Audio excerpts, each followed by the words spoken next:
right, welcome everybody.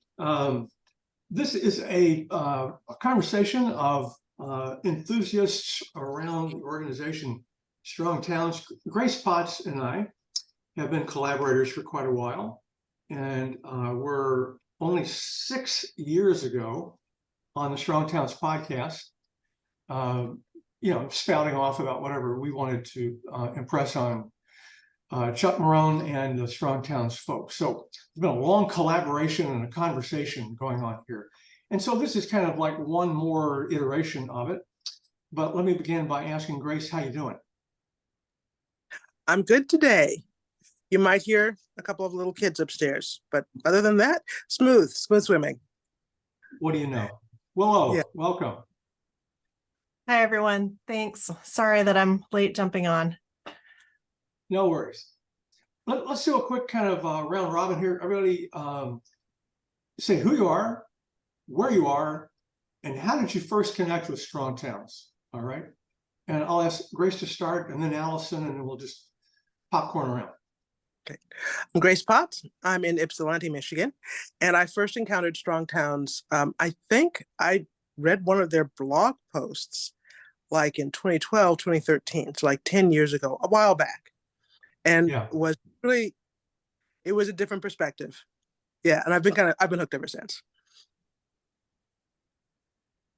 Hi, I'm Allison Lirish Dean, and I currently live in Greensboro, North Carolina. I grew up in Charleston, South Carolina, so I'm a native of the South and have lived in a bunch of different places. But and I'll say more about this later, but I first came across Strong Towns in the middle of some work I was doing with a local bicycling advocacy group. And that was the beginning of my journey through the Strong Towns universe. Cool. Kathy, how about you? Thank you. Kathy Sipple. I'm in Valparaiso, Indiana. And I'll have to admit, I don't recall that I've been previously exposed to Strong Towns. I follow Elias and I saw this notification and it seemed really aligned with what I'm interested in: sociocracy, time banking, climate work at the neighborhood level. So yeah, I'm here to get my first dose. Check. Great. Laura. Hi. Yeah. So I also don't think I've been exposed to Strong Towns before. I saw Elias' invitation through LinkedIn, and I was curious to know more about it. I study land as a commons. I have background in planning and architecture, so mostly community land trust and stuff like that. So I saw some alignments over there. Great. Willow, how you doing? I'm good. I'll be better once my QuickBooks migration. I don't know if you all, any of you have experienced that, but I'm in the thick of it. And I'm sorry I was late because I was working with the accountant to get my financials sorted out. But hi, everyone. I'm the executive director for Downtown South Bend. And I think I first encountered Strong Towns. I think Chuck came to speak in South Bend maybe around 2013 or so. I'm not 20 in that range. So that was my first introduction. And I follow Strong Towns, like kind of social media, and recently South Bend was featured in a video series that they did that highlighted our small scale development work that we've done. So I've been involved in that work at the neighborhood level for 5+ years, and then I take a lot of those principles in my new position for downtown and I try to apply them here as well. So sorry for the rambling introduction. It's all good. Glad to be here. Yeah, Will's doing a beautiful job. I was literally just in South Bend. Some of you know I came from South Bend before I moved to DC. I was there for 2 years. Unfortunately, I arrived as COVID also arrived in South Bend, so that was not exactly perfect timing. But it was just such a marvelous experience being there, and Strong Towns kind of suffuses the atmosphere in a lot of ways in South Bend. Hey, John, how about you? Yes, thanks. I've been following Strong Towns since 2014, and I have been working for Strong Towns since 2019. I was initially hired as our content manager, and I ran our content for about 2.5, 3 years. And then last year, I moved into a community building role. And a big part of what I do as our community builder is I work with what we call our local conversations. These are local Strong Towns groups. There are currently 171 local Strong Towns groups around the US and Canada. Wow, that's beautiful. That's great. Russell, check in here, man.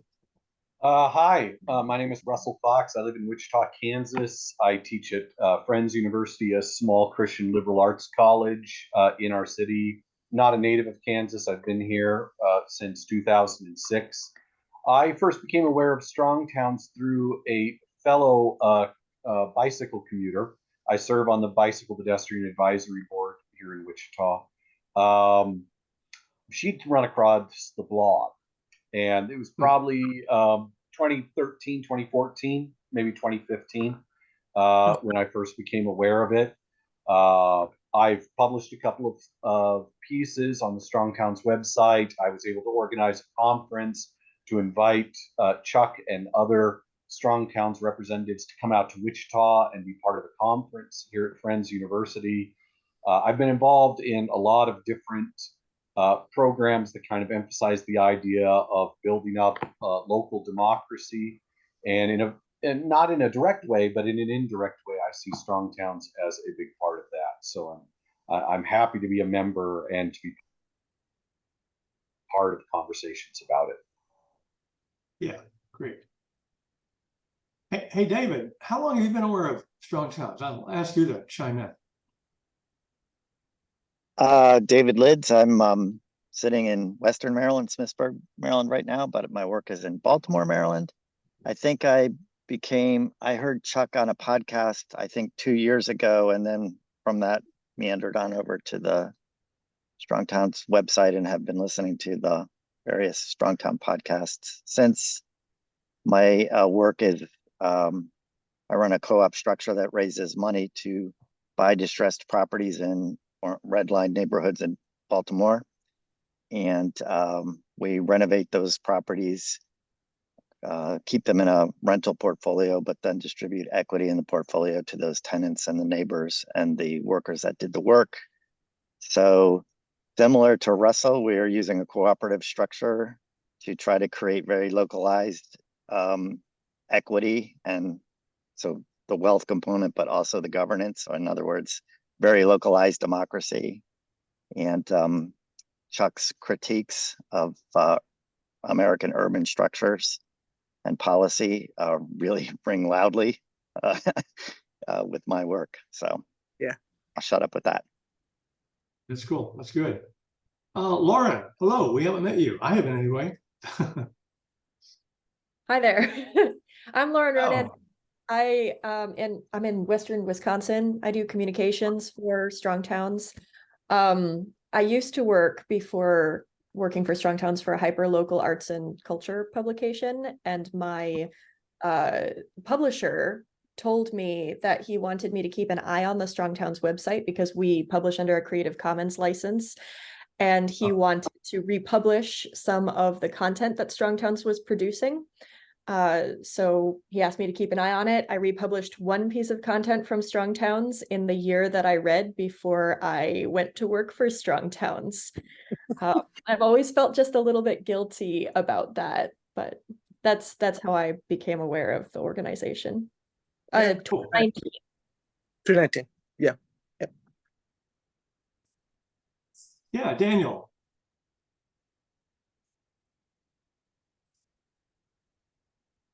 Oh, you're muted. You're Sorry. So just about to take my kid in. So I knew about them around 2013 when I was doing research for my book, The Menace of Prosperity, which is a history of debates over growth in American cities, going from Henry George to Lewis Mumford to Jane Jacobs.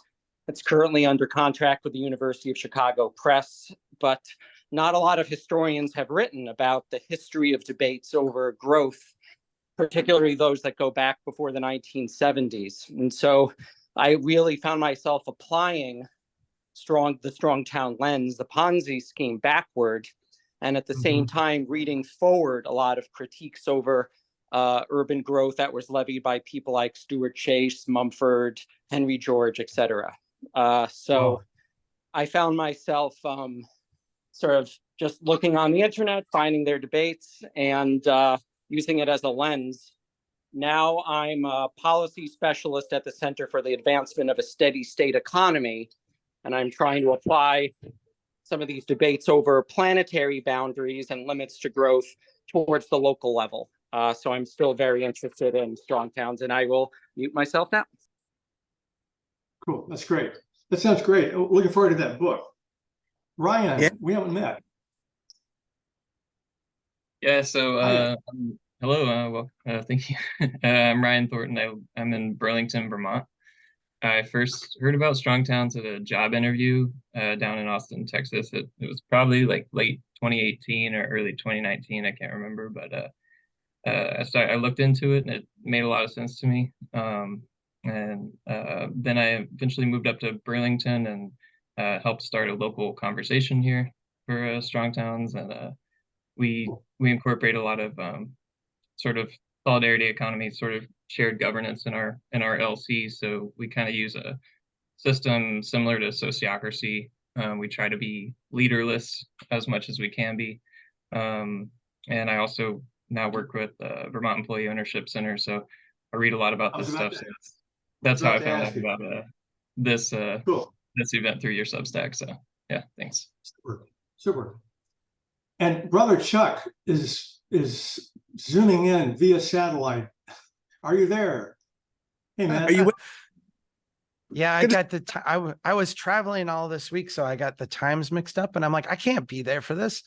And then I just finished one thing, and I have another thing in like half an hour, and I'm like, I think I can be there. So it's nice to see you. Nice to see you, friend. Yeah.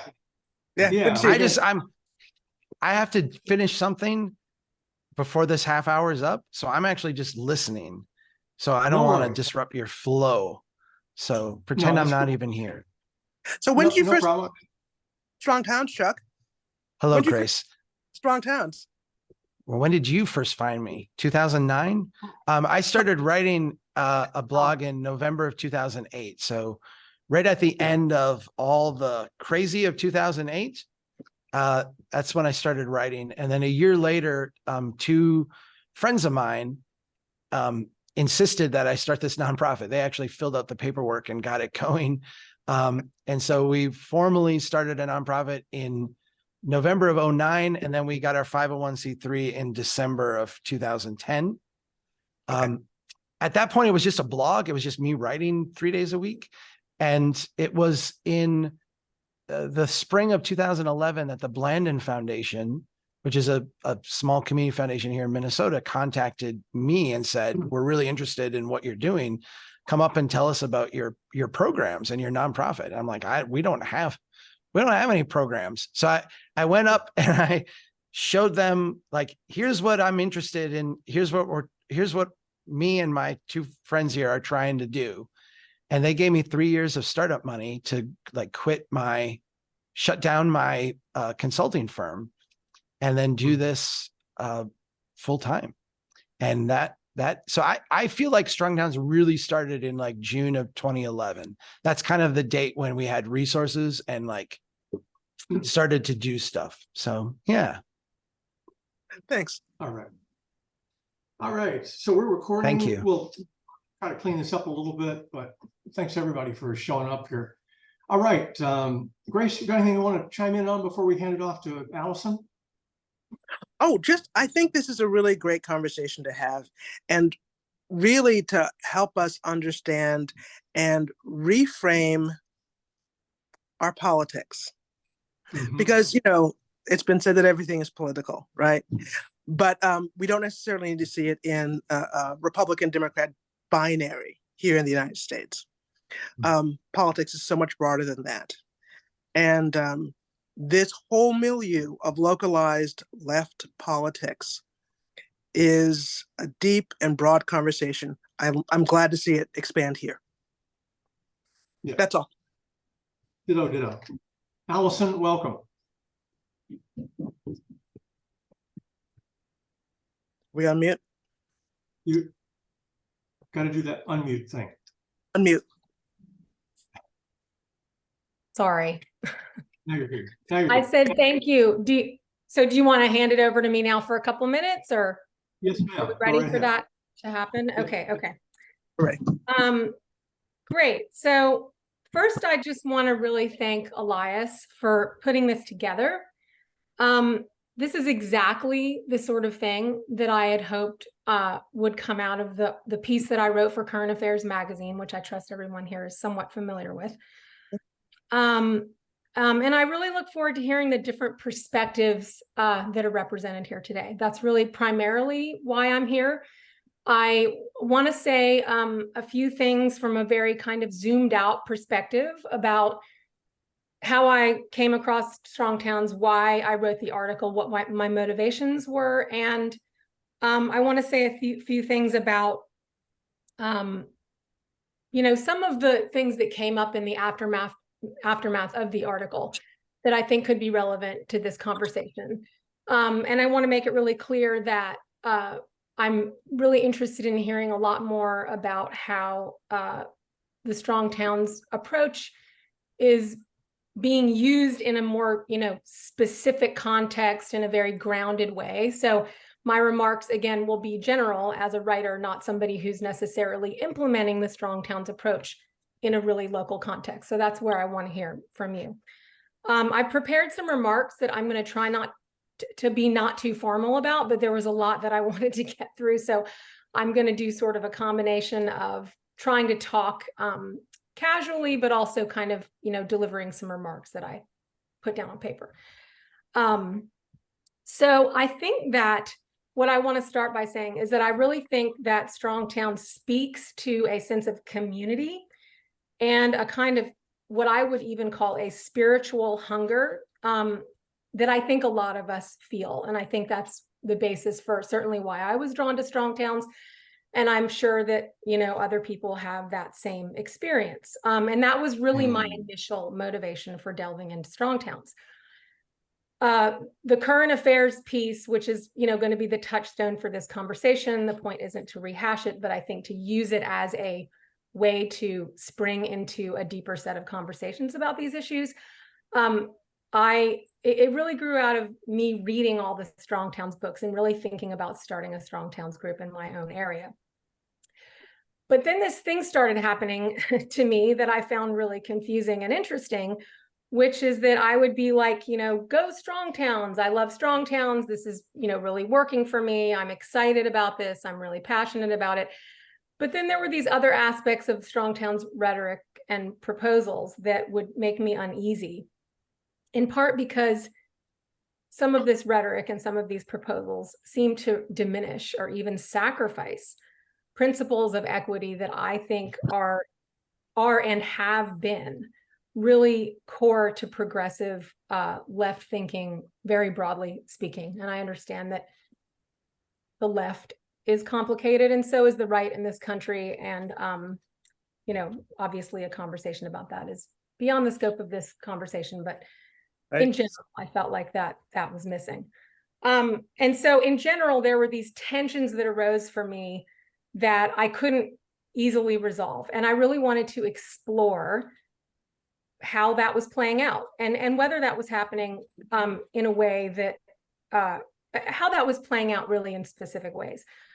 So my critique, I want to be clear, grew out of a deep recognition, I think, of the power of Strong Towns arguments. So, you know, let me just be very clear about that. What I saw was Strong Towns diminishing or dismissing the idea that we should try as a society as hard as we can not to leave people behind. In many cases, I felt that was true about some of the poorest of the poor in our society. I believe we have a collective responsibility to provide for the public good, even if doing so doesn't always pay for itself. It's great when it can, but it doesn't always do that. And in the Strong Towns universe, a big measure of whether something is worth doing is whether it pays for itself or not. I do agree that we should not waste public money, that we are wasting a lot of public money. And I think Strongtown's critique of that is really powerful. But whether something pays for itself or not should not be the primary measure of whether an intervention is worthwhile. And I think I felt that a lot of the rhetoric was veering in that direction a little too much. Another issue that bothered me was that Strongtown's historical narratives I felt were often simplistic or incomplete. This is really important because one's understanding and analysis of what went wrong in the past, I think, is really where the basis of action gets formed. And I kept seeing this sort of deeply ahistorical stuff that seemed to be doubling down on really longstanding and problematic anti-government narratives, and a kind of cynicism about government and the idea that government is an important tool to achieving the public good. I believe that a lot of there's a lot wrong with government, and I do not think the current system we have is workable. So let me just make that clear. A lot of people said, well, the idea that we're going to solve these issues with the current system is just not correct. And I totally agree with that. I believe, though, that a lot of what's wrong with government right now, and again, I agree with Strongtowns that there is a lot, has actually to do with that anti-government rhetoric that really taking its toll over many decades. And there are really good arguments that the hollowing out and fragmenting of government and the federal government over time has been disastrous for democracy and for ironically making government more efficient and less bloated.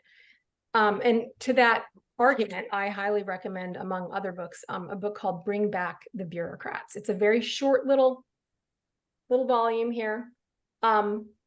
Really, really eye-opening book for me. I highly recommend it. You could probably read it in 2 days.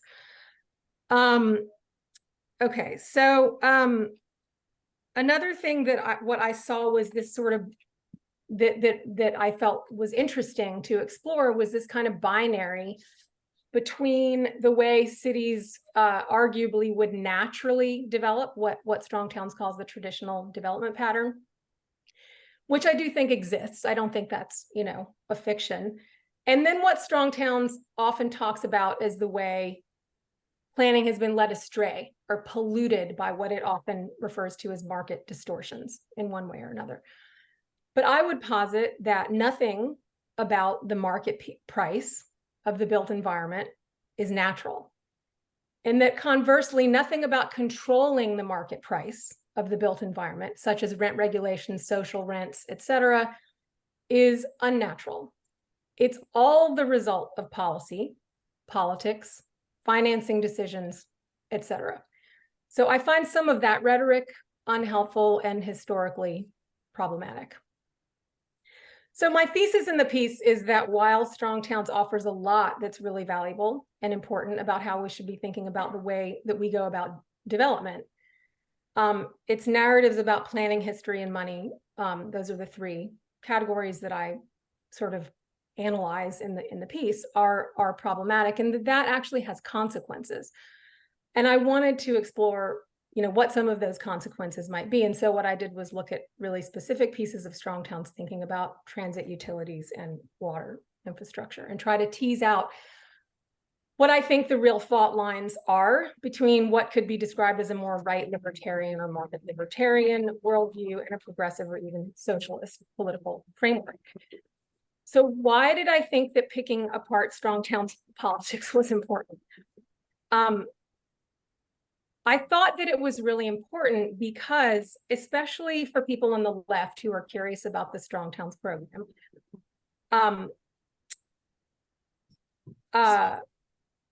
I think that because, as much of the left is kind of preoccupied right now with sort of beating back the far right, there are these kind of right-wing urbanisms that are on the rise. And I wouldn't necessarily characterize Strongtowns as being like among the furthest right of these urbanisms. I think there are a lot of different things going on right now. And we can talk about that, that's sort of beyond the conversation. But I thought that in that political context, it was important to look closer at the ways that Strongtowns kind of plays into some of those politics, even while a lot of the things that you're fighting for are incredibly important. So I want to make a couple things really clear. One is I think that it's totally fine to speak the language of conservatism in order to bring people over to an agenda of, you know, fixing what's wrong with our cities. I think that we do need different rhetorics and different languages for doing that. And my piece really wasn't about that. And I say that because one of the responses was, well, you know, we can all arrive at the same, you know, answer to the math problem through different processes or whatever. And I think that's all fine. And I don't have a problem with that. And I totally agree with that. My piece was more about where do some of the fault lines lie for people who have other kinds of values that aren't necessarily characterized as conservative or libertarian.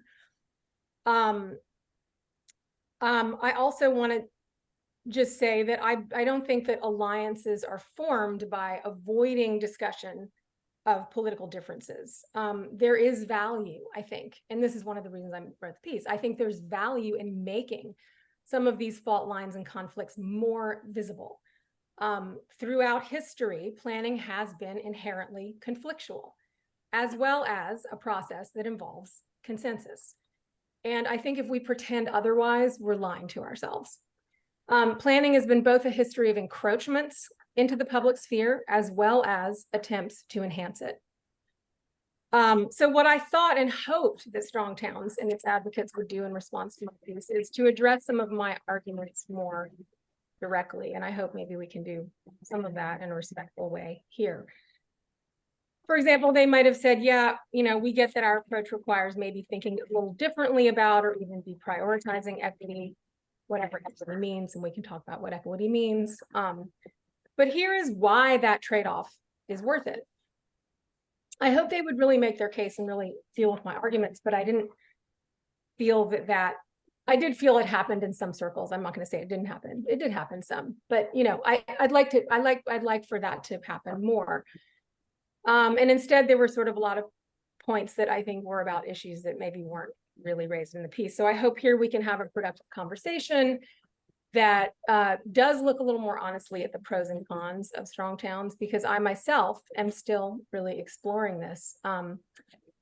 And I don't have, you know, I don't have all the answers. I don't know what the right balance between federal and local planning is. I don't know, you know, there's questions of regulation versus deregulation. There's questions of localism versus, you know, central planning. All those things are complicated. And so I think it's worth continuing to talk about them and wrestle with these ideas. But I want to just, in closing, to consider one more time the current state, meaning the federal government, the way it operates, the leaders that are currently in power is not workable. I agree that we need a wholesale and radical transformation of the state as it currently exists. I will say that I think that if we're going to have localism, I would like for it to be a localism that is more engaged in more productive and historically grounded ways of thinking about the role of the state and specifically the federal government. That is, to me, what I think would make for stronger towns, because I think that's one of the things Elias wanted to focus on here is like, how can we have stronger towns? And I think that would be one of my answers to that question. I do think that the main issue is not some set of like technocratic solutions. I think that those can be important. I'm not diminishing that, but I really think that the political will of those running various levels of government all the way down to the municipal level is really core to the problem. And that right now, those in power really lack the political will to act on behalf of the broader ordinary public. And that's really what interested me about the New Deal, that it was this really largely improvised experiment, I think, in how the levers of power and federal power in particular can be used to develop, you know, to do development in ways that are sensitive and attentive to local needs and idiosyncrasies. And that at the same time prioritizes the delivery of a set of what I see as fundamental public goods, like housing and various kinds of infrastructure. There are many other examples of that around the world that we can study and learn from. And I hope that my piece can be an invitation for people to do that or to do more of it, because these questions obviously aren't simple or easy. And there's a lot at stake in, you know, how we decide to deal with some of the biggest problems we're facing. So I think at this point, I'll hand it over, and I'd love to hear about how you're thinking about some of these issues. Also, where tensions do arise for you, if they do, in using the strong towns approach. And yeah, I think that's basically what I have to say. Thank you for listening. That was great. I want to jump to Russell next, but first I wanted to give my friend Ron Green a chance to say hello in case his audio is working, and also to identify himself and how he connected with Strong Towns. Think it working, Ron? Let's see if are you audible? I think Ron No? may have had to bow out in the chat. They couldn't get things working. Oh, okay. I see him here on the screen, but I guess he's probably just listening, but Yeah. not able to chime in. Okay. All right. Right. Hey, Russell, I'll let you take off.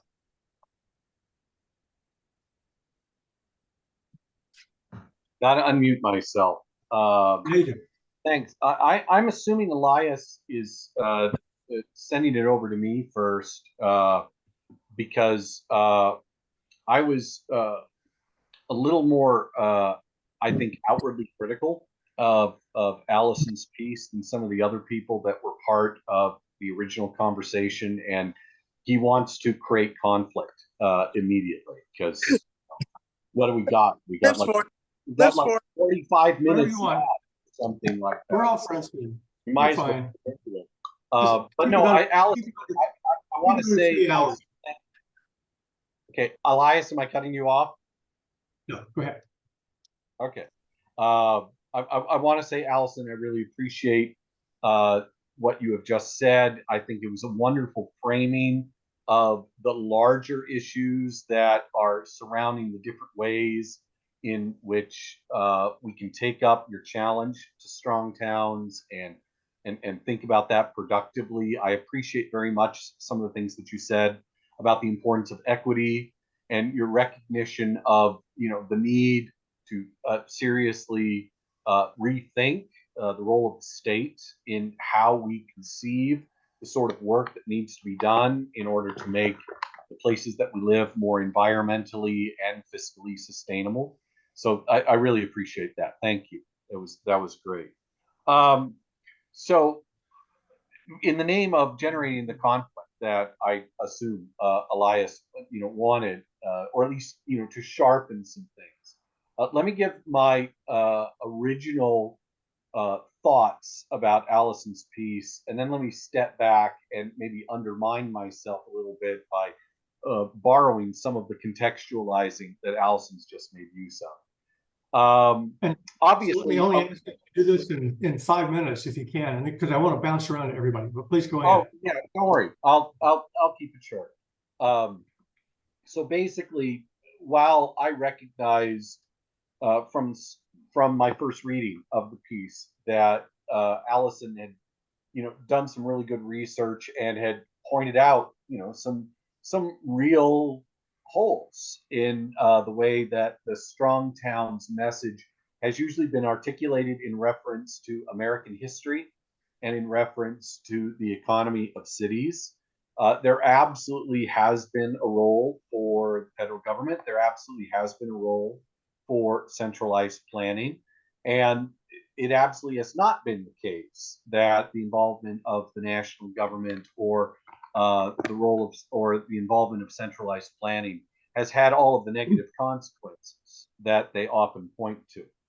However, if you do not, and this was my original take on the article, if you do not, while acknowledging the importance of the national government and the importance of central planning, particularly when it comes to things like equity, truly struggle with the democratic deficits that such actions involve, and the cultural and political blowback and disengagement that democratic deficit often leads to, then you aren't, I think, going to be truly appreciating the stakes that we face as we struggle with these issues.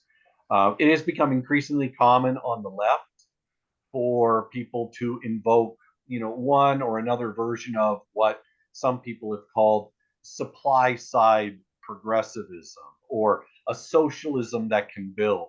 And the real upshot of this is a criticism of federalism, a criticism of local governments, a criticism of all of the different forms of civic democracy that they see as often standing in the way of planners that have good visions when it comes to equity fixing our lived environment. I think it is very important to recognize, as Allison does, that incrementalism is not just a method. Incrementalism obviously is political. It is ideological. But I would insist that incrementalism doesn't have to be articulated ideologically as some kind of right-wing libertarianism. It doesn't have to be articulated. And in fact, in my experience, it often is not articulated in the form of something that is an apology for the market. Incrementalism involves cooperation. Incrementalism involves the formation of co-ops. Incrementalism,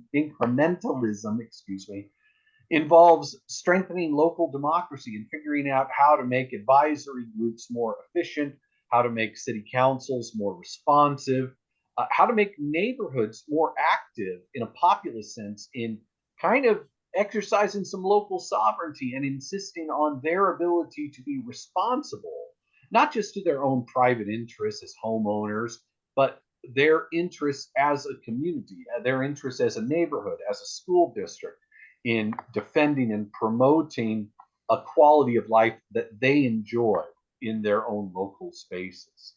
So, and this can lead us into discussions about cooperativism, mutualism, municipalism, other versions of the left that Allison acknowledges exists in her original article, but she doesn't really see in strong towns. I would argue that they are there in strong towns, and it's just a matter of the framing that you're going to prefer to use. If you really do believe that, you know, equity necessitates these kinds of centralized big project plans, well, I mean, to a certain degree, maybe you're right. But let's appreciate what is lost there in terms of democratic responsibility, local attachments, and so forth. Strong towns, I think, gives us a language to try to thread that needle to achieve that kind of local leftism that Grace was talking about. Does it always do that? No, because there are certainly a lot of people that are just free market libertarians associated with strong towns. There's plenty of other people that aren't. And I am glad to see Allison kind of frame her article for us all here in a way that recognizes that capaciousness that maybe didn't come through, at least on my reading, in the original Current Affairs article. So there we go. Is that fast enough for you, Elias? It's beautiful, as you can. All right, and we're going to come back to you, Russell. Willow, what are your thoughts? Speaking of incrementalism, this lady, this is Miss Incremental right here. So I feel I don't know how to describe it, guys. I appreciate this conversation so much. I feel completely out of my element. Like, it's very you guys are referencing frameworks and theories and great thinkers and people that I will just fully disclose, like, I don't know, like, I'm on the ground, like, working with small scale developers and minority entrepreneurs, and like, I'm just kind of in the thick of the ecosystem of doing it. So I'm honestly having a little bit of a hard time, like, kind of following, because I feel like I'm at the 101 level, and I've stepped into like a graduate level, seminar discussion group. So Elias, like, give me a little bit of guidance of like what I can share from my work in South Bend that would help the conversation or contribute, because I definitely feel like I'm at a different level here than than the rest of the folks in the Zoom. That question, that just, I think there's a connection. Talk about how South Bend as a city government bought into incremental development, which was an idea that spun out of strong towns, because I don't know many other cities where at the city level, the mayor, the city council, they're all on board. They're all doing this. Talk about that. No, there's huge buy-in. The work started around 2015, I think. And I think there were several different people that, started to work with city leaders you know, the first thing that behind the scenes, what was happening at the city level was our city planner was doing a really major overhaul of our ordinances and cut them in half, got rid of parking minimums. There are so many things now in South Bend that you can build by right. Duplexes, fourplexes, ADUs. We added a granny flat to my house. I'm a multi-gen family. My mom lives with me. And so actually my ADU was the first one that we had ADUs before that, but you always had to get a special permission to actually build them. So mine was the first one under these new ordinances that just sailed right through, without any issue. So that work was going on like kind of quietly behind the scenes to fix that part of the ecosystem. So when I look at the success in South Bend and kind of the growing pains to get to where we are right now, we had to get on the government side, we had to get the ordinances right. And we also had to sort of train up internally in local government how to work with these small scale developers that don't know the secret handshake or the language. They're not familiar with how city government works. They don't know what it means to go before a board or a commission and, make sure everything's in order.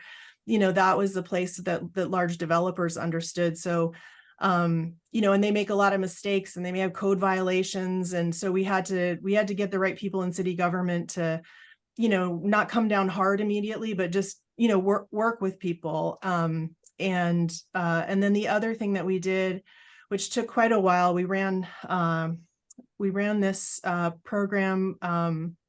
It was a collaboration between a program that I directed, the city, and then our small scale development consultants. But basically we had a cohort of 8 women. The majority were women of color. They were under-resourced entrepreneurs, and we were using the model of small scale development as another tool to help them build wealth. And they were all in neighborhoods where the city was trying to get the small scale development movement going, but wasn't getting any traction. It was just well-meaning white people that kept showing up.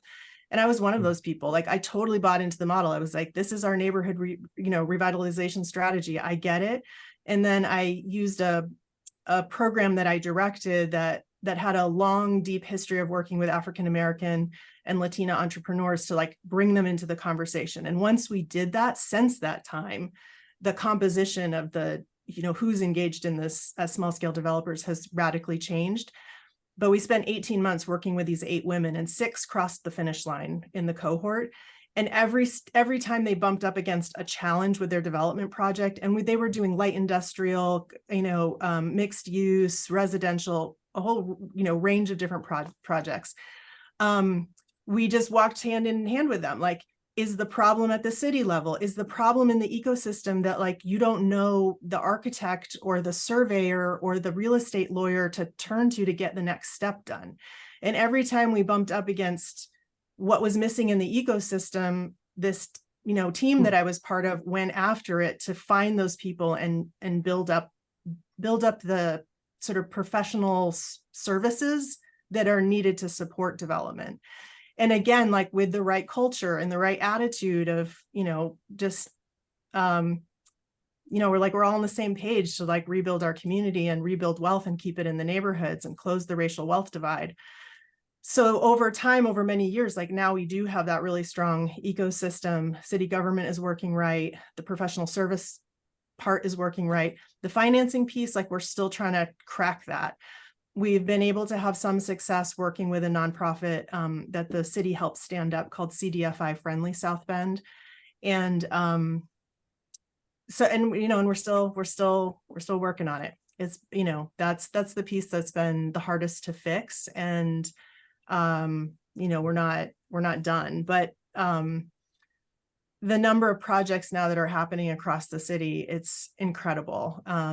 In the downtown footprint alone, some of them are larger projects, but most of them are, maybe smaller, like 2 to 3 story buildings. They're kind of on the outskirts of downtown proper. And we've got tons of small scale developers, a lot of women developers coming in. And these are buildings that have been vacant for decades. I mean, and people just completely wrote them off. You got drug deals and homeless people sleeping in front of them. It's, there are parts of our downtown that were just extremely blighted, and life is coming back to them. And you know, the buildings are coming back to life. We've got like, you know, small businesses, you know, in them, and it's, you know, it's exciting to see like it's working. So that's just a little bit. It was many years of intentionally like, you know, shifting a culture within our city, but we did have the benefit that there were a few key people in city government that saw the potential and, you know, and went for it. And, you know, in the middle of all of this, we got a new executive director for community investment who almost completely blew up the whole thing. And then he took a job somewhere else, and then we were back on again. Like we didn't lose the funding. We were, you know, and everybody was like, well, if you're going to stop this small scale development support, like, what is your strategy? Like, you know, and so, but anyways, he moved on to something else. And so the strategy was, we were back on track. And I think that in the early stages, you know, city government wanted some quick wins, and they were harder to come by. Now we're getting them. And so it reinforces the decisions that the city made to invest in this strategy. But I could see why a past director thought, yeah, maybe we're not seeing the kind of results that we want. Anyways, thanks for letting me share what's been going on in South Bend. Fantastic. That was great to hear. It's an example of what I'm learning. It's called the partner state, not the top-down state, the partner state. That's a different thing. Russell's got a quick question for you, Willow. And then I thought I'd go to Laura and then to David, but Russell, go ahead, jump in. Thanks, Elias. And your reference to the partner state actually just changed the question that I wanted to ask Willow real quick. So because I think that Willow, the ground level experiences you've had can help us you know, intellectually form a bridge, but between the real work that has to be done and this kind of discussion about the big ideas behind strong towns and whatnot. Because what we're really talking about is, where does planning happen? Where does fundraising happen? Who's involved in making it happen on whichever level, and what are the costs and what are the benefits of each of those? There's a longtime Strong Towns contributor, kind of a contrarian one, a guy named Kevin Klinkenberg. He's in Kansas City. He has a podcast called the Messy City Podcast. And he recently had a whole podcast talking about community improvement districts and the bridging role that they and organizations like them play in the kind of cultural transformation that you're talking about. So I guess I would love for you to maybe spend a couple of minutes more just elaborating on that cultural change. How much of it, from your perspective, was something that was really organic on the community level? How much of it was, you eventually get to some, to some turning point, and all of a sudden you've got people on the city level, maybe even people on the state level that are looking at what you're doing, and they're talking about funding, and they're talking about helping with the planning. Just the cultural transition. What do you see as the work that was done organizationally to move between those different levels to make those things happen? So Russell, is the question about the cultural shift of who is now doing development in South Bend, or is it the cultural shift from really like just primarily working with the big developers to small developers? Because within the small scale development that's happening in South Bend, that's where I've seen this beautiful transformation of who's actually like acquiring properties and building wealth and, bringing them back to life. And that part's been incredibly exciting for me. I guess I'd be really interested in what was it that activated those people, and who were the stakeholders that played the biggest role in that activation? Was it neighborhood level people? Was it city level people? Was it something higher? It came out of the pilot program that was it was a partnership between the Women's Entrepreneurship Initiative that was housed at St. Mary's College, and that was the program that I directed, that had like a 10-year-old business accelerator program for under-resourced women. that was the program that had these, deep trusting relationships with African American women and Latina entrepreneurs. And so combining that program and the platform that I had when I took that role with city government, the department within city government that was the partner was community investment, and then it was the economic engagement and empowerment team. So, and they were specifically dedicated to, closing the racial wealth divide. And they put some funds towards this to then hire the third component, which were our small scale development consultants. And in the first round of consulting, it was primarily Monty Anderson and Jim Kuman from Incremental Development Alliance. And they have stayed all of these years. They have stayed engaged with South Bend. Jim Kuman was very instrumental in the overhaul of the zoning ordinances, but then also did a lot of this direct coaching with the developers. And now Bernice Radel is the third consultant that we work with. But the breakthrough was 18 months cohort model, all women that I recruited through this entrepreneurship, like network of entrepreneurs. And it was already the culture of that business accelerator it was very focused on women helping other women. It was intentionally inclusive. And so when I saw the city, they kept running these workshops and folks would come in to talk about this model. And the room was like, again, like, well-intentioned white people that are still doing, they're like Mike Keene, like myself, we're still in the ecosystem, but the breakthrough was the invitation coming from my program where women trusted enough that I was bringing a real opportunity to them. And so once I put the word out, we had 40 women who were graduates of that program apply to be in the cohort. And then we sorted to see like who had a property that was ready to go, like who could best benefit from a really intense coaching experience. And after that, then some of those women like had success. They've given, locally, they've spoken about their experience. They've spoken at conferences. And so they become another trusted voice. Then people around them are like, oh yeah, we're in, we trust that person. This is something I want to be part of too. So that's what and at the same time, like Mike Keene was also in our community being super intentional about like who he talked to, who he brought in and supported, and was running like monthly kind of support groups for the small scale developers. And he went out of his way to make sure that there was just a great range of people in the room represented, people that he contracted with to do work on his properties and people who were interested in acquiring them. And so it's a combination, but once we had that breakthrough with the women who had been in the business accelerator, because they were all, the culture of that program is like almost every small business owner that came out of that program, they want to help their community, and they had all this social capital, but they didn't have financial capital and they didn't have the technical knowledge. So they're in these neighborhoods, and the reason they start their business to begin with is to make it better.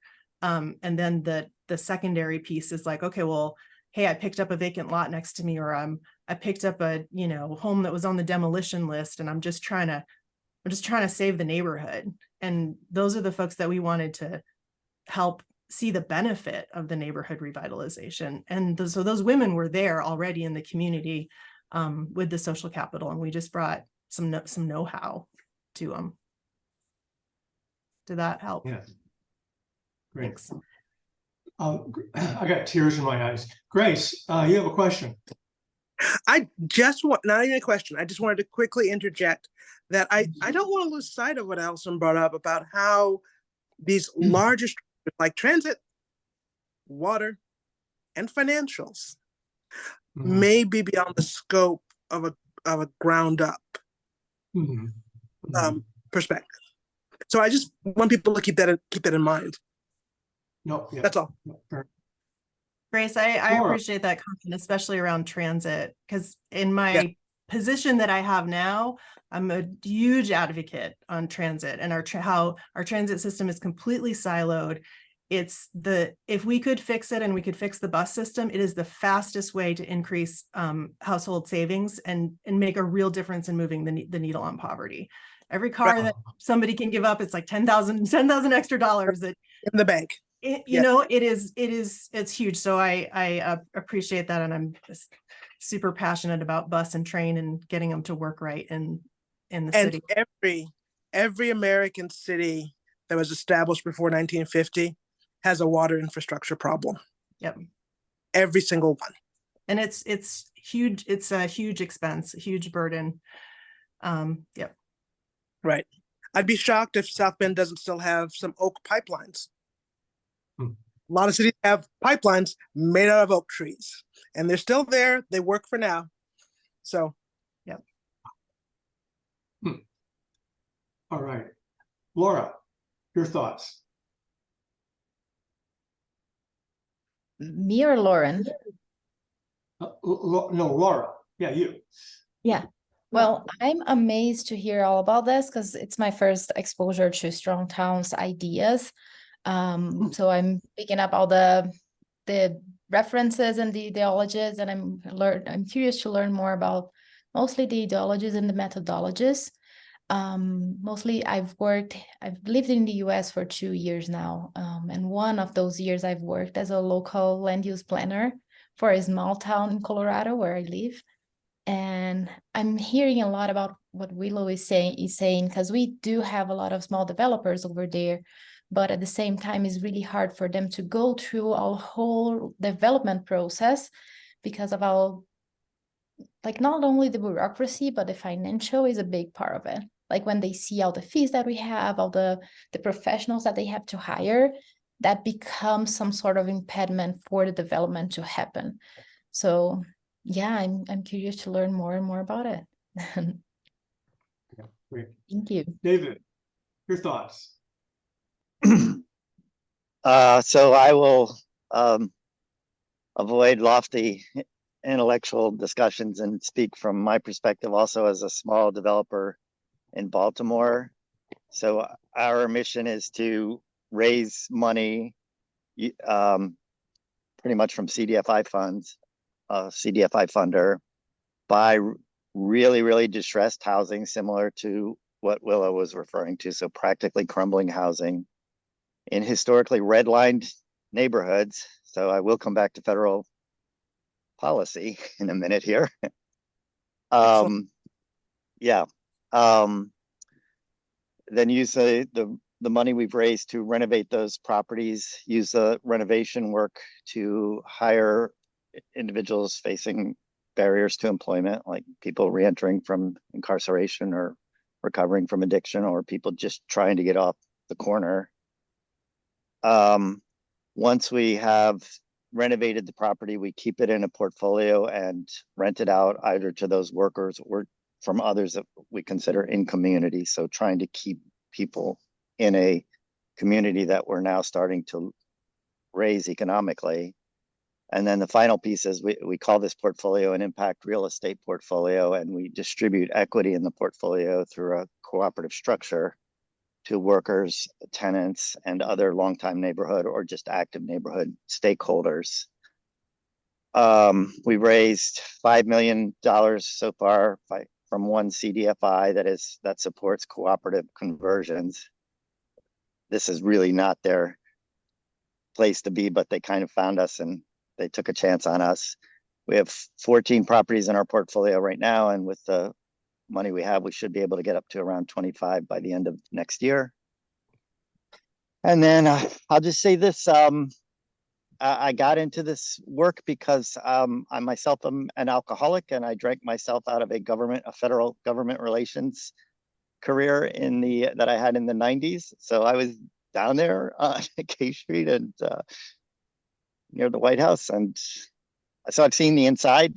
Part of my trajectory involved working for a short time for a lender, a mortgage broker in Prince George's County, who was using a thing called yield spreads to charge African American clients much higher rates than they would have otherwise qualified for. When I got sober, the only work I found work cutting grass and boarding up windows for Fannie Mae, FHA, Freddie Mac, and the banks that they underwrite, Bank of America, Wells Fargo, and so on. It was great from a social enterprise perspective. Nobody cared about my stay in the rehab or my scrapes with the law. So it was a low barrier way to start over again. And as I stayed committed to sobriety, I just passed that on to other people coming back from a similar situation. And that's just how my social enterprise kind of organically grew. And then we found ourselves in redlined neighborhoods long before I knew the history of redlining, but I started to study it. I started to wonder, why are all these blocks so boarded up?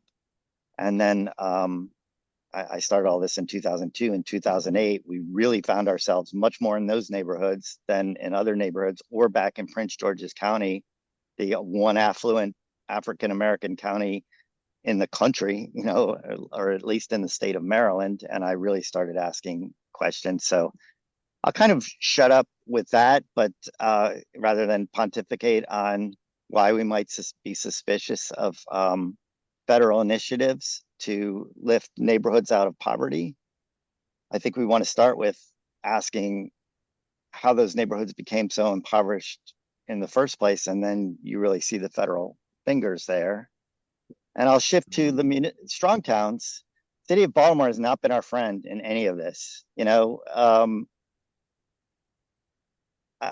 I could present a litany of examples of how we end up having the city stand in our way when we're trying to lift up a neighborhood. It starts with just them refusing to help us pick up the trash in the neighborhood.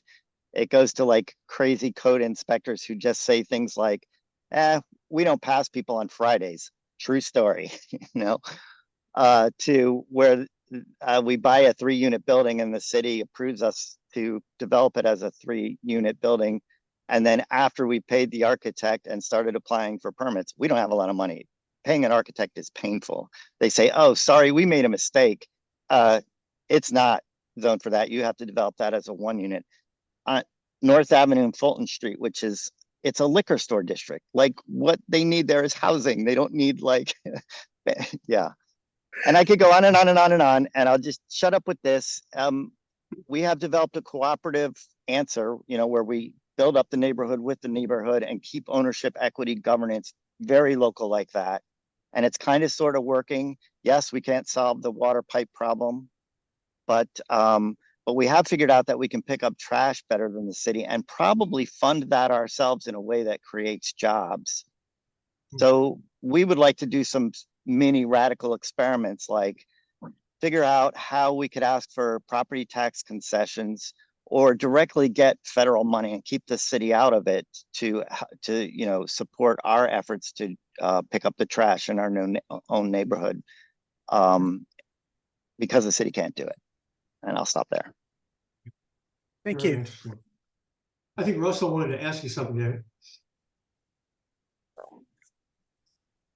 Once again, I'm sorry, I don't want to monopolize things. David, I was listening to what you were saying, and it occurs to me that we have arguably 2 different contrary examples here. In the case of Willow in South Bend, you had a lot of local neighborhood organic work, people making use of existing organizations to teach people, to catalyze interests. And then once a core was developed, once you got to this particular point, stuff really started to happen and the city welcomed it. The city, you know, participated in it. You're talking about an organization where you guys are getting together and you're activizing one another, you're building upon existing relationships, you're doing stuff, and the city's not welcoming it. The city's standing in the way of it. Is that fair? I mean, do you see, you know, when you look at your own experiences, contrasting them with Willow's experiences, do you see those opposite examples that I'm seeing, or are these 2 examples so different that you really can't set up that parallel.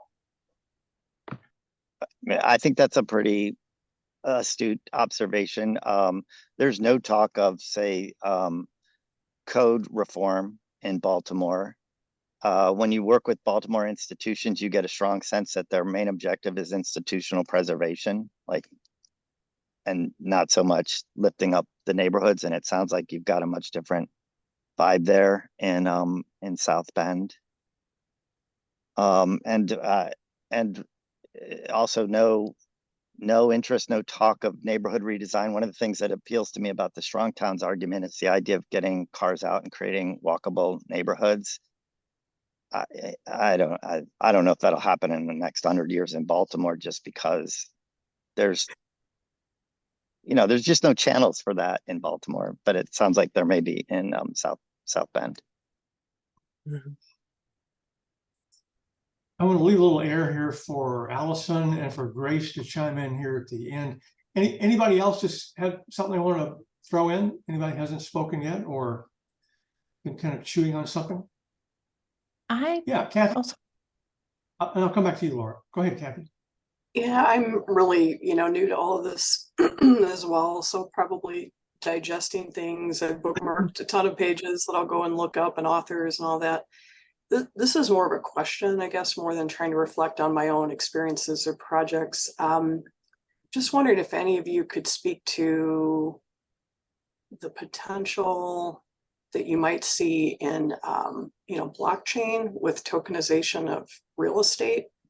That's just something I find really interesting, to apply decentralized finance on real estate and just see how that might be used as kind of a dimmer switch from traditional ownership to decentralized ownership. Where I am here in Indiana, we have no residential co-ops that I'm aware of. We have no, worker co-ops. There's just not a lot of it. So somebody that's interested in trying to get that started at the same time when these new, tools and models are coming available, I guess I'm always trying to recreate what I lived with in Ann Arbor. Somebody mentioned they had experience with Ann Arbor. I know Grace is very close to Ann Arbor. There are many co-ops there. So I don't want to get just one started. I want to get like a whole ecosystem of co-ops. And yeah, anyway, I'll stop there. If that's not a relevant question, we can definitely move on. Check. I will say it's totally relevant. Yeah, and we have a DeFi or a thesis. And it starts with that we believe we can use the technology first to do this equity distribution piece, then to create good governance tools, and then to create what you might call gatekeeping tools so that the equity stays distributed and doesn't get bought up, say, by Warren Buffett. So we are actually working to build that out. Cool. Ron, this question. See if your audio is working. Ron, can you hear me? And you can drop it in the chat. Yeah, we can do that. Okay. Bryce, you didn't say hello. You came in a little late, but I wanted to give you a chance to say hello and where you are and how you first connected with Strong Towns. No, good morning or good afternoon. Name is Bryce Doherty. I'm the real estate manager for the town of Flagstaff in Arizona for about 75,000 people. And I'm about 3 years into this role. I came from a different industry, and I kind of glommed onto a lot of the Strong Towns arguments, just looking at how development does or doesn't happen in our town. And I appreciated Allison's piece in Critical Affairs, because I think I guess to me, I kind of found, I think of that as the secret weapon of Strong Towns. It is kind of masquerading as something that can bring a lot of people together. So to me, I look at our town has all these lenses that we apply to development of either city-owned properties or just developers who need a rezone, and then we say, hey, we love sustainability, we love bike ped, we love all these other things, and then we get none of them by the end of the day because there's so many different lenses that we view them from. And so I think, to me, having that kind of first principle Strong Towns lens of, does this make our town wealthier or not, is very helpful. And so I think what's kind of cool is that the twofer argument of strong towns is, hey, if you look at things through that lens, a lot of the things that you like bike ped, like sustainability, like walkable neighborhoods, all that stuff actually does create the wealth. And so to me, it is kind of like a Trojan horse argument, because we're never going to get a critical mass of the people who are going to support at the level we want to see from a more liberal argument of, more hippy dippy kind of stuff. It's just not going to happen. But I think if you can bring a lot of people under that similar umbrella, you get a lot more people on board for the same stuff. So that's what makes me encouraged about it. But so kind of agreeing with Allison's point, but also maybe thinking that's a good thing. Anyway, thanks for letting me jump in. Sure. Yeah. Thanks, Bryce. Andy, are you able to chime in? He's a new friend of mine I just met here in DC that's very into this kind of work. Andy Chu, are you able to connect from, you're not in Nashville, which is where you're based. Hey y'all, this is Andy. Sorry, my camera's busted on my laptop, so you just got a black screen for you. Okay. And jumping in late here, but good to see all of y'all. I work out of Nashville, as Elias mentioned, and primarily work on kind of consulting and feasibility for how to do impact investing in affordable housing projects, both in Nashville and across the country. So sorry I missed most of the conversation with you all, but I see there's a recording, so hopefully I'll get to see that and then might be following up with y'all afterwards. Great. I want to offer an answer to Laura's question about Willow from my perspective as someone who kind of parachuted into South Bend for a couple of years and then took off again. The thing that I noticed there, South Bend, which is about 100,000 people, has one really spectacular asset among many, and that is it has a whole cohort of millennials, people roughly about Willow's age, that love their town. And if you have that, you can move mountains.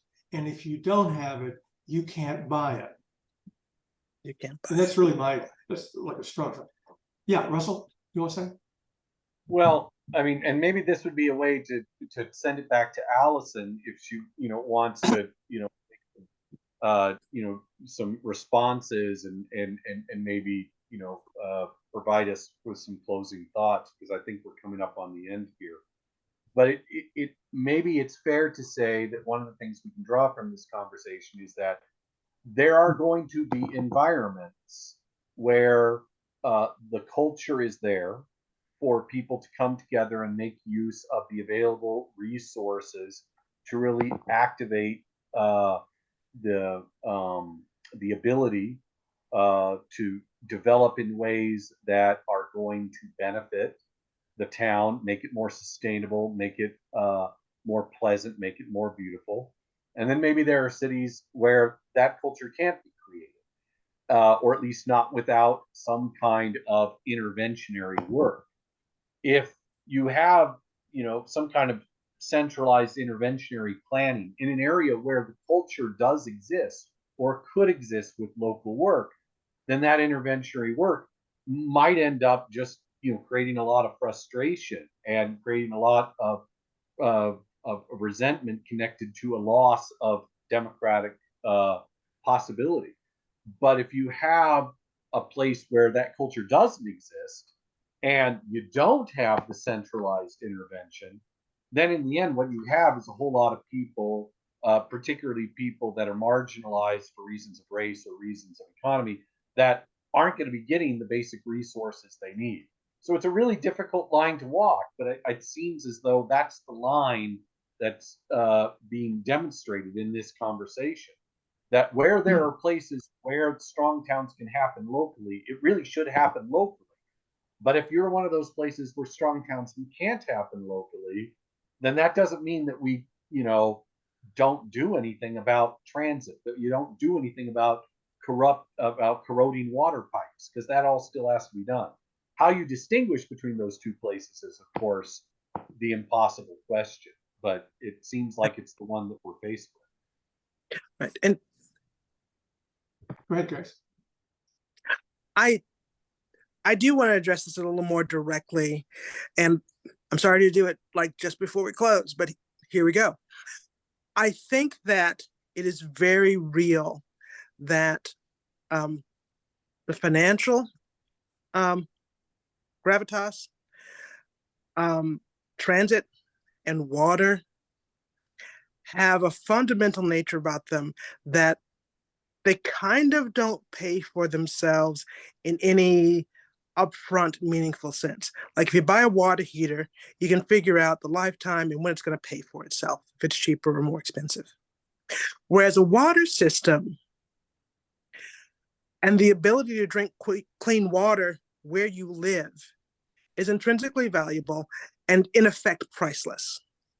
Same thing for connectivity, your ability to be connected to other municipalities and to be connected within the municipality. I think hyperlocal transit is not a big deal. I don't see a problem solving that locally. People figure out what they need to figure out and walk, bike, or they do what they need. But this business, even on a very local scale, of getting from Ann Arbor to Ypsilanti is a question larger than just Ypsilanti and Ann Arbor, right? I think that's true, but I also think it's true that we're at a juncture in our national landscape where the federal government is not going to intervene in that way. So for my part, when I look at Stronger Towns and when I look at the Strong Towns message, or pardon me, when I think about Stronger Towns and I look at the Strong Towns message, what occurs to me immediately is that I want to see connections between Willow and South Bend and David and Baltimore. And I want to see connections between anybody doing this kind of work, supporting the places that can't support themselves. Because when the federal government did come to the rescue of the New Deal, there were huge parts of the American population left behind in the New Deal. By design, it was not an accident. And many of the things that we face right now grew out of that intervention, which was great in so many ways. So many public works I personally use today from nearly 100 years ago. There were huge investments of intrinsic value like fresh drinking water, but so many were cut out from those investments. So I think if strong towns are going to be stronger, it's in forming alliances with each other to meet the needs of the most vulnerable people. And again, I don't think in isolation we can do that, but I think there's probably a way forward working together around these questions. That's all. Yeah, that's good. Well, let me give John Patterson a chance to say something here, and then I'll hand off to Allison. We'll close up.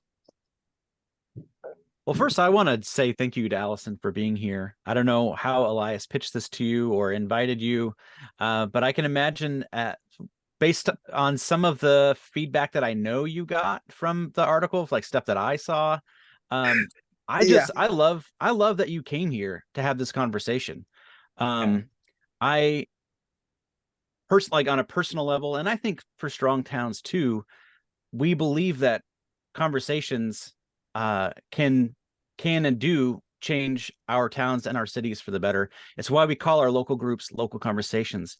We believe that when people can get together and talk about ideas and about their places, often across differences, that we're made stronger by that. So I just really appreciate it. I appreciate you being here. I have been listening to this whole conversation, as you would imagine, through the lens of somebody who works primarily with our local group leaders. And it's been really helpful for me. Even our local leaders, like watching them kind of respond and react to your article was fascinating, because I saw what I already knew to be true, which is that even among our local leaders, like they are not a political monolith. There's a wide variety of political views among our local conversation leaders. Most would consider themselves progressive.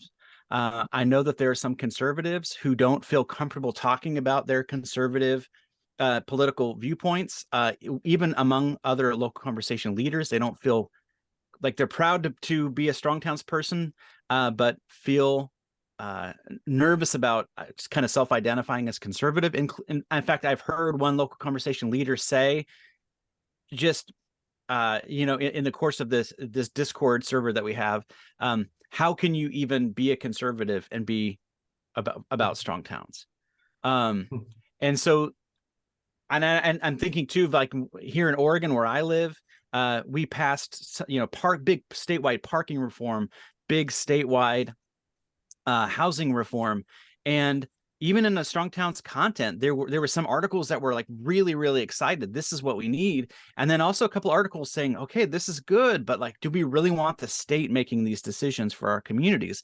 So within our content, we're not kind of like one political block. All of that is to say that like working with 170 local leaders, again, leaders of 171 local groups, there are almost 700 other communities where somebody has raised their hand and said, I would like to start a group, who are in that process. We believe that we're on track for 1,000 local Strong Towns groups within 4 years.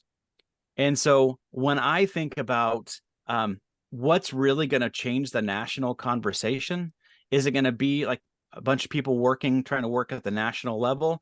Or is it going to be 1,000 local groups or more within 4 years, representing every state and province in the US and Canada? I like our odds working at the local level, just like thinking practically. And I think what's cool is that part of what I get to do as community builders, I get to connect those leaders, not only with the resources that will help them be successful, but with each other and with other people in the Strong Towns movement. So I can connect, in this example, I can connect Willow with David. I would have wanted to if it hadn't happened already. And so I like that this network is forming, and that it's the work that we're doing is very responsive to the needs of people on the ground. Like, what are our local communities? Where are people struggling, and how can we address those struggles? Anyway, that's a rambling answer. I apologize here at the end. But I'm grateful to be a part of this conversation. Thank you, Elias, for putting it together. And again, thank you, Allison, for being here. It's really cool that you are furthering the conversation, now several weeks after the articles come out. Well, thanks. I really appreciate that. And I'm actually used to live in Oregon for 10 years. So, excuse me, I'm familiar somewhat with some of the things you're talking about. Sorry, I feel like I have something in my throat. So yeah, I mean, I think, there's a lot to respond to here, and obviously we only have like 30 seconds left. So I'll just give you a couple of quick impressions of where I'm at right now. Thank you everyone for sharing, what your experiences are, and for responding to some of my thoughts about all of this. I think that, one of my responses is just that, like, I think all of this work sounds great, and I don't have any problem with any of it. I think it's all really important. And I think it's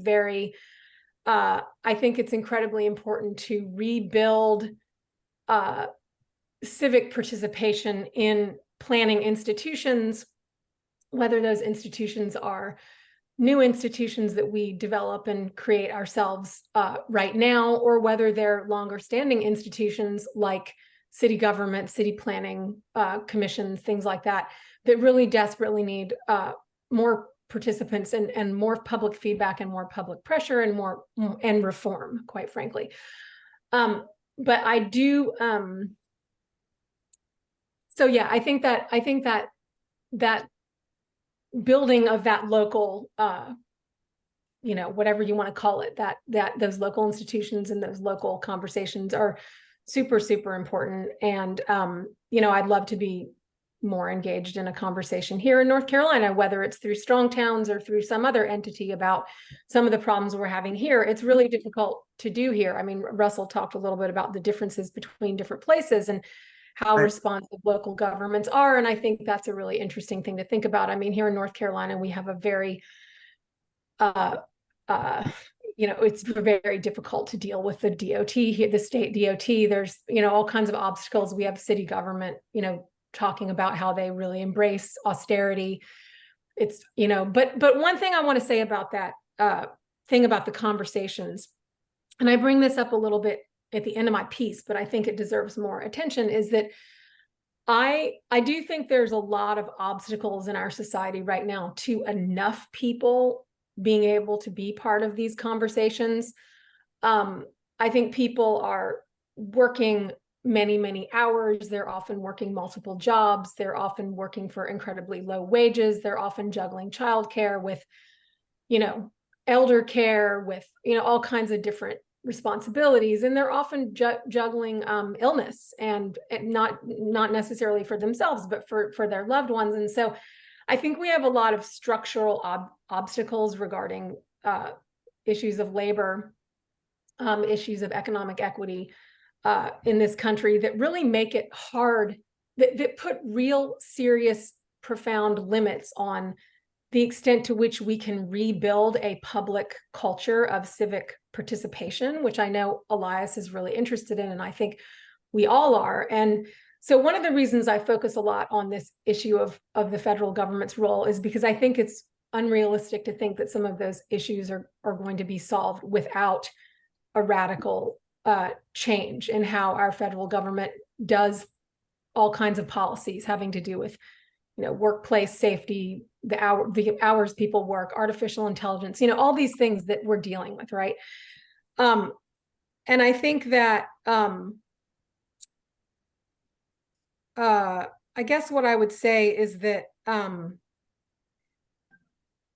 me think about, there was one more thing I was going to add, which is that I think we do need, I think that those local movements that you're all talking about, that I think, again, are great, can be what they are locally and do what they're doing locally. But I also think that they can think about how we want to use state power. And I know I'm speaking in what might sound like kind of academic terms here, but I really don't mean it that way. Like, this should be understandable to anybody. How do we use state power to force the elites or capital or whatever you want to call it into new patterns of investment that I think can be supportive of and enhancing to a lot of this local work? That now, what the balance of that should be, or what that should look like, or how much of it, how statist you want to get about it, I think we can all talk about it. And again, I haven't resolved that issue necessarily for myself, but I do think, you see some of that happening in the climate movement. You saw some of that happening with, with Flint, where why did the water system there largely get fixed? Well, because there was this massive public campaign to shame, the corrupt state leaders into dealing with it. And I don't think that everything is hunky-dory there, but what I'm trying to say is the public can accomplish a lot, and can, I think, use some of these larger power levers in a more kind of democratic way. But I think it's also helpful for us to think about, rather than constantly thinking about sort of shaming, big private developers into creating some public good, thinking about some of the tools that we have, like rent control, rent stabilization, like public housing. Again, I think that should be in dialogue with a lot of these local solutions. I like all the work we're doing. I think it's great to get more people involved in incremental development. I think it's great to build ADUs and build, duplexes and triplexes. My sister is currently doing that. I've got family members who do that. I'm very familiar with that work. I think it's great. I just don't think I think that we have all these other tools that we also need to be open to. And I think sometimes what I've seen in the Strong Towns movement is an aversion to using those tools, or that feels a little ideological to me. So, there's obviously way more to talk about here. Maybe we could do this again. Maybe I can connect with some of you personally. I would love to continue being part of this conversation. And I would even love to, start a Strong Towns group locally. So John, maybe you can be in touch with me about how that might happen. Because here in North Carolina, we desperately need, I'd love for this terribly, isolated suburban neighborhood I live in to fix the zoning so that people can open a cafe in one of the houses, or so that people can, again, all this stuff I'm super into. So let's keep the conversation going. I appreciate what everybody has had to say.